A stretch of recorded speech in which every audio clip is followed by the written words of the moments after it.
دیوبندی شیعہ سنی بریلوی میں بچ گئے، اپنے اپنے مقصد سے اسی لیے ہچ گئے، اپنی اپنی مسجدیں ہیں، اپنے اپنے پیر ہیں، ترکشوں میں زنگ کھائے سارے ٹوٹے تیر ہیں، سینکڑوں خدا ہیں جن کے وہ ایک جگہ کھڑے ہیں اور ایک خدا والے سارے بکھرے ہوئے پڑے ہیں۔ کیا آپ جانتے ہیں کہ وہ کون سے شیعہ آرمی چیف تھے جنہیں پاکستان کی بجائے ایران میں دفن کیا گیا؟ وہ کون سے جرنیل تھے کہ جن پر شیعہ عالم کے قتل کا الزام لگا تھا اور پھر چند سال بعد ان جنرل صاحب کو قتل کر دیا گیا تو ان کے جنازے میں کافر کافر شیعہ کافر کے نعرے لگتے رہے؟ ISI کے وہ کون سے سربراہ تھے جنہوں نے ایک کالعدم جماعت کے لیڈر کو اسلام کا حقیقی جرنیل کہا تھا؟ ہمارے کون سے آرمی چیف تھے کہ جن کی اقتداء میں امام کعبہ نے بھی نماز پڑھی؟ تو دوستو، آج کے ویڈیو میں ہم جانیں گے کہ افواج پاکستان کے جرنیلوں میں کون شیعہ، کون سنی، دیوبندی اور کون اہل حدیث فقہ کے ماننے والے ہیں۔ آپ دیکھ رہے ہیں الیکشن باکس اور میں ہوں مریم خورشید۔ آپ مجھے انسٹاگرام پر فالو کر سکتے ہیں جس کا لنک ڈسکرپشن میں ملے گا۔ افواج پاکستان انتہائی ڈسپلنڈ اور پروفیشنل ادارہ ہے جہاں لسانی اور مسلکی تفریق کا سوال ہی پیدا نہیں ہوتا۔ تاہم معلومات کی غرض سے پبلک اس میں دلچسپی ضرور رکھتی ہے کہ ہماری افواج کے جرنیل، سپہ سالاروں اور ISI کے سربراہان کن فرقوں کے ماننے والے ہیں۔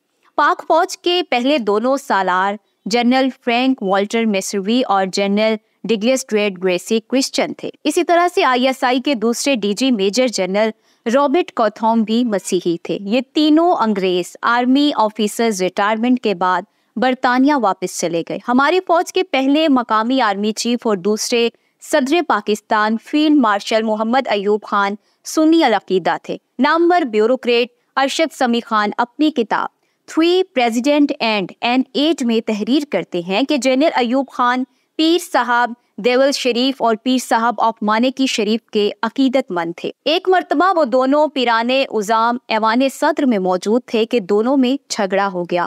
دونوں مرشد ایک دوسرے کے دستوں گریباں کو آئے ہوئے تھے اور موقع کی مناسبت سے گالیوں کا آزادانہ استعمال بھی ہوتا رہا۔ جب ایوب خان کو اس سارے معاملے کا علم ہوا تو انہوں نے اپنے دونوں پیر صاحبان کو یہ دھمکی دی کہ اگر آپ لوگوں نے صلح نہ کی تو آپ کو پولیس کے حوالے کر دیا جائے گا۔ Arshad Sami Khan secular mind set کے بیوروکریٹ تھے۔ اب انہوں نے جو یہ واقعہ اپنی کتاب میں لکھا ہے، نہ جانے یہ سچ ہے یا کہ جھوٹ۔ ایوب خان کے بعد جنرل محمد موسیٰ خان کو فوج کی کمانڈ ملی۔ 65 کی جنگ کے دوران جنرل محمد موسیٰ خان ہی آرمی چیف تھے۔ جنرل موسیٰ خان کا تعلق کوئٹہ کی فارسی سپوکن شیعہ ہزارہ برادری سے تھا۔ وہ ریٹائرمنٹ کے بعد صوبہ بلوچستان کے گورنر بھی بنائے گئے تھے۔ انہیں ان کی وصیت کے مطابق ایران کے شہر مشہد میں واقع حضرت امام رضا کے مزار کے احاطے میں اسود خاک کیا گیا۔ جنرل موسیٰ خان ہماری عسکری تاریخ کے وہ اکلوتے جرنیل ہیں جو ایران میں دفن ہے۔ جنرل موسیٰ خان کے بعد آغا محمد یحییٰ خان کو افواج پاکستان کا کمانڈر ان چیف بنایا گیا۔ فیلڈ مارشل ایوب خان کی صدارت سے استعفیٰ دینے کے بعد یحییٰ خان صدر پاکستان بھی بن بیٹھے۔ یحییٰ مسلک کے اعتبار سے شیعہ تھے۔ وہ قزلباش قوم سے تعلق رکھتے تھے۔ قزلباش تاریخ میں ایرانی شیعہ جنگجوؤں کا ایک گروپ تھا جو اپنی سرخ ٹوپیوں کی وجہ سے مشہور تھا۔ تاہم صدر یحییٰ خان کا خاندان 200 سال پہلے ہندوستان آ کر رہنے لگا۔ چھٹے اور 7ویں آرمی چیف جنرل گل حسن خان اور جنرل ٹیکا خان سنی مسلم تھے۔ ٹیکا خان کے جانشین اور 8ویں آرمی چیف جنرل محمد ضیاء الحق ایک دیندار جرنیل تھے۔ راسخ العقیدہ مسلمان جنرل ضیاء کے دور حکومت میں افغان جہاد ہوتا رہا۔ صدر ضیاء افغانستان کے جہادی گروپوں میں مقبول تھے۔ یہی وجہ ہے کہ ان کے حوالے سے ایسا بتایا جاتا ہے کہ وہ حنفی دیوبندی تھے۔ آپ جانتے ہوں گے کہ جب ذوالفقار علی بھٹو نے جنرل ٹیکا خان سے مشورہ لیا کہ آپ کا جانشین کس کو بنایا جائے تو انہوں نے یہ کہتے ہوئے ضیاء الحق کی سفارش کی، ضیاء ایک مذہبی شخص ہے اور ساری رات مسلح پر پڑا رہتا ہے، لہٰذا مسٹر بھٹو وہ آپ کے لیے کوئی پرابلم کریٹ نہیں کرے گا۔ میں اپنی ایک ویڈیو میں آپ کو بتا چکی ہوں کہ جنرل محمد ضیاء الحق وہ اکلوتے پاکستانی صدر تھے کہ جنہیں ایک دن میں 2 مرتبہ روزہ رسول کے اندر حاضری کا اعزاز حاصل ہوا۔ جنرل ضیاء الحق کو خانہ کعبہ میں امامت کروانے کا اعزاز اس وقت حاصل ہوا جب عین نماز کے وقت امام کعبہ مصلی سے یہ کہتے ہوئے ہٹ گئے کہ مسلمانوں کے امام تو جنرل صاحب آپ ہیں، آپ ہی امامت کروائیں۔ پھر جب صدر ضیاء نے رکعت میں قرآن پاک کی تلاوت شروع کی تو آنکھوں سے آنسو بہنے لگے۔ جنرل ضیاء الحق خود بھی روئے اور ان کے اقتداء میں نماز پڑھنے والے بھی روتے رہے۔ ہم سب جانتے ہیں کہ ذوالفقار علی بھٹو نے قادیانیوں کو غیر مسلم اقلیت قرار دیا، جبکہ ضیاء الحق نے اسی بھٹو کو پھانسی کے پھندے پر چڑھا دیا۔ ہمارے سوشل میڈیا پر ایسے دعووں کی بھرمار ہے کہ جنرل ضیاء الحق در پردہ قادیانی تھے۔ جنرل حمید گل کو جہاد افغانستان کے ہیروز میں شمار کیا جاتا ہے۔ ساری زندگی دیوبندی اور جہادی گروپوں کے ساتھ اتحاد بنانے والے جنرل حمید گل دیندار حلقوں میں ہمیشہ ہی فیورٹ تھے۔ حمید گل کے صاحبزادے عبداللہ حمید گل ایک واقعہ سناتے ہیں کہ میرے بچپن میں راجہ بازار راولپنڈی سے مولانا اعظم طارق کا قافلہ گزر رہا تھا۔ میں اپنے والد سے پوچھنے لگا کہ یہ کون ہے، تو انہوں نے بتایا، بیٹا جیسے تمہارا باپ فوج کا جرنیل حمید گل ہے، ویسے ہی یہ اسلام کا جرنیل اعظم طارق ہے۔ جنرل محمد ضیاء الحق کے قریبی ساتھی لیفٹیننٹ جنرل فضل حق صوبہ خیبر پختونخوا کے گورنر ہوا کرتے تھے۔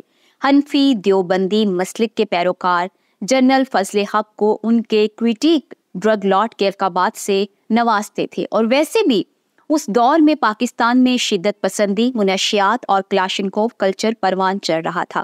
اگست 1988 میں تحریک نفاذ فقہ جعفیہ کے سربراہ علامہ سید عارف حسین الحسینی کو پشاور میں قتل کر دیا گیا تو شیعوں نے اس کا الزام جنرل فضل حق پر لگایا۔ اس قتل کے ٹھیک 3 سال بعد جنرل صاحب کو بھی گولیوں سے بھون ڈالا گیا۔ بتایا جاتا ہے کہ جب وزیر اعظم نواز شریف جنرل فضل حق کے جنازے میں شرکت کے لیے پشاور پہنچے تو وہاں سپاہ صحابہ کے ہزاروں کارکنان شیعہ کافر کے نعرے لگاتے رہے۔ وزیر اعظم نواز شریف یہ نعرے سن کر خاموش رہے۔ دین کے نام پر سیاست کر کے اقتدار تک پہنچنے والے نواز شریف نے 14 مارچ 1992 کو جنرل جاوید ناصر کو ISI کا ڈائریکٹر جنرل لگا دیا۔ حنفی دیوبندی مسلک کے جنرل جاوید ناصر نواز شریف کے ساتھ تبلیغی جماعت میں ساروزم لگا چکے تھے، اور شاید جنرل صاحب کی دینداری اور تقویٰ کو دیکھتے ہوئے انہیں یہ منصب سونپا گیا۔ اپنے انٹرویو میں لیفٹیننٹ جنرل جاوید ناصر نے بتایا کہ میں پاکستان کی عسکری تاریخ کا اکلوتا جرنیل ہوں جس کی سروسز کے دوران داڑھی تھی۔ میں سینئر موسٹ جنرل تھا اور مجھے آرمی چیف بنائے جانے کی آفر بھی ہوئی، لیکن میرا جواب تھا اٹس ٹو لیٹ ناؤ، مجھے آخرت کی تیاری کرنی ہے، لہٰذا مجھے اب کوئی بھی عہدہ مرعوب نہیں کر سکتا۔ آج کل دعوت و تبلیغ کے کام پر لگے سفید داڑھی والے بابا جی کے بارے میں کوئی سوچ بھی نہیں سکتا کہ یہ موصوف ISI کے سابق سربراہ لیفٹیننٹ جنرل جاوید ناصر ہیں۔ دوستو، صرف جنرل جاوید ناصر وہ اکلوتے جرنیل نہیں جنہوں نے خود کو تبلیغی جماعت کے لیے وقف کیا، بلکہ اس لسٹ میں کئی دیگر فوجی افسران بھی شامل ہیں۔ چند سیکنڈز میں دشمن بھارت کے 5 ہنٹر لڑاکا طیاروں کو راکھ کا ڈھیر بنانے والے پاک فضائیہ کے شاہین MM عالم اپنی ریٹائرمنٹ کے بعد دین کے قریب ہوتے چلے گئے۔ وہ صوم و صلات کے پابند تھے، انہوں نے دعوت تبلیغ کو اپنا مشن بنایا ہوا تھا اور وہ دیوبندی مسلک کی تبلیغی جماعت کے ساتھ سفر پر رہتے۔ وہ افغان جہاد کے بھی بڑے حامی تھے۔ درویش صفت انسان MM عالم اکثر مطالعے میں مگن رہتے اور انہوں نے گھر میں 3000 کے قریب کتابیں جمع کر رکھی تھی۔ جنرل محمد ضیاء الحق کے بعد بالترتیب مرزا اسلم بیگ، آصف نواز جنجوعہ، جنرل وحید کاکڑ، جنرل جہانگیر کرامت، پرویز مشرف، اشفاق پرویز کیانی اور جنرل رحیل شریف آرمی چیف بنے، جو سارے کے سارے سنی العقیدہ مسلمان ہیں۔ ہمارے سابق army chief general Qamar Javed Bajwa بھی سنی مسلمان ہیں، تاہم ان کے حوالے سے منفی پروپیگنڈا کرتے ہوئے ہمیشہ کنفیوژن پھیلائی جاتی رہی ہے۔ نامور عالم دین مولانا زاہد الراشدی جنرل ریٹائرڈ باجوہ کے ہوم ٹاؤن گھبکڑ منڈی کے رہنے والے ہیں۔ مولانا راشدی کے مطابق جنرل قمر جاوید باجوہ پر قادیانی ہونے کا الزام سراسر جھوٹ ہے۔ میں ان کے والد کو ذاتی طور پر جانتا ہوں، یہ باجوؤں میں سے واحد باجوہ فیملی ہے جو قادیانی نہیں ہے۔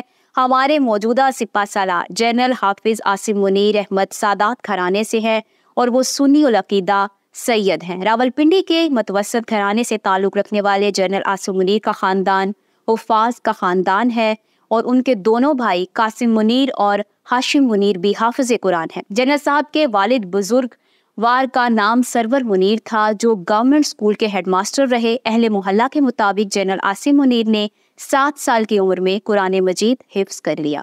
جنرل عاصم منیر الخلیل قرآن کمپلیکس نام کے دیوبندی مدرسے کے حافظ ہیں۔ اس دینی ادارے میں مفتی سید عدنان کاکا خیل کی زیر نگرانی پارٹ ٹائم قرآن کورسز بھی ہوتے ہیں۔ یاد رہے کہ مفتی عدنان کاکا خیل کو شہرت اس وقت ملی جب انہوں نے باوردی صدر جنرل پرویز مشرف کے ساتھ ٹی وی پر ایک ڈیبیٹ کیا تھا۔ جہاں سے مشاہد صاحب تشریف لائے ہیں اور آپ عنقریب جانے والے ہیں، ان کی اور ہماری تاریخ آزادی ایک ہی ہے۔ ان کو اور ہم کو ہمیں اور ان کو ایک جتنا وقت ملا ہے، مگر انہوں نے اپنے ہاں جمہوری اقدار کو اتنا مضبوط کر دیا ہے کہ حکومت کتنی ناکام ثابت کیوں نہ ہو جائے، کوئی بھی افتاد ٹوٹ پڑے، یہ نہیں ہو سکتا کہ فوج بیرکوں سے نکلے اقتدار میں آ کر بیٹھ جائے۔ اسی طرح جناب صدر، بنگال کے شاہی گھرانے کے چشم و چراغ اور پاکستان کے پہلے صدر سکندر مرزا بیوروکریٹ تھے، لیکن وہ اس سے پہلے فوج میں ہوا کرتے تھے۔ سیکولر مائنڈ سیٹ رکھنے والے میجر جنرل سکندر مرزا کا گھرانہ مسلک کے اعتبار سے شیعہ تھا۔ سکندر مرزا کے والد فتح علی مرزا نجفی نواب آف بنگال منصور علی خان کے پوتے تھے۔ 1757 کی جنگ پلاسی میں انگریزوں سے مل کر نواب آف بنگال سراج الدولہ سے غداری کرنے والے میر جعفر سکندر مرزا کے پردادا تھے۔ 1953 کی تحریک ختم نبوت میں جب لاہور شہر کی حدود میں پہلی بار مارشل لا لگا تھا، تب سید عطا اللہ شاہ بخاری، مولانا عبدالستار خان نیازی، مولانا مودودی اور مولانا نورانی سمیت سینکڑوں علماء دین پابند سلاسل تھے۔ تو اس موقع پر سیکرٹری ڈیفنس سکندر مرزا نے یہ آرڈر دے رکھے تھے کہ مجھے یہ نہ بتایا جائے کہ کوئی ہنگامہ ختم کر دیا گیا ہے، بلکہ مجھے یہ بتایا جائے کہ وہاں کتنی لاشیں گرائی گئی ہیں۔ پاکستان کے پہلے صدر سکندر مرزا کی وفات لندن میں ہوئی۔ شاہ ایران کے حکم پر ان کی میت خصوصی طیارے سے لندن سے تہران منگوائی گئی اور انہیں پورے سرکاری اعزاز کے ساتھ مشہد میں حضرت امام رضا کے روضے سے ملحق قبرستان میں آسودہ خاک کر دیا گیا۔ میں امید کرتی ہوں کہ یہ ویڈیو آپ کو پسند آئی ہوگی۔ اگر آپ جنرل نیازی کی بایوگرافی دیکھنا چاہتے ہیں تو یہاں اوپر کلک کریں۔ جنرل سید عاصم منیر کے فیکٹس کے لیے یہاں نیچے، اور جنرل ضیاء الحق کی مکمل کہانی آپ کو یہاں ملے گی۔ ویڈیو کو لائک شیئر کریں، الیکشن باکس لازمی سبسکرائب کر لیں اور ہماری ویڈیوز دیکھتے رہیں۔ اللہ حافظ و ناصر۔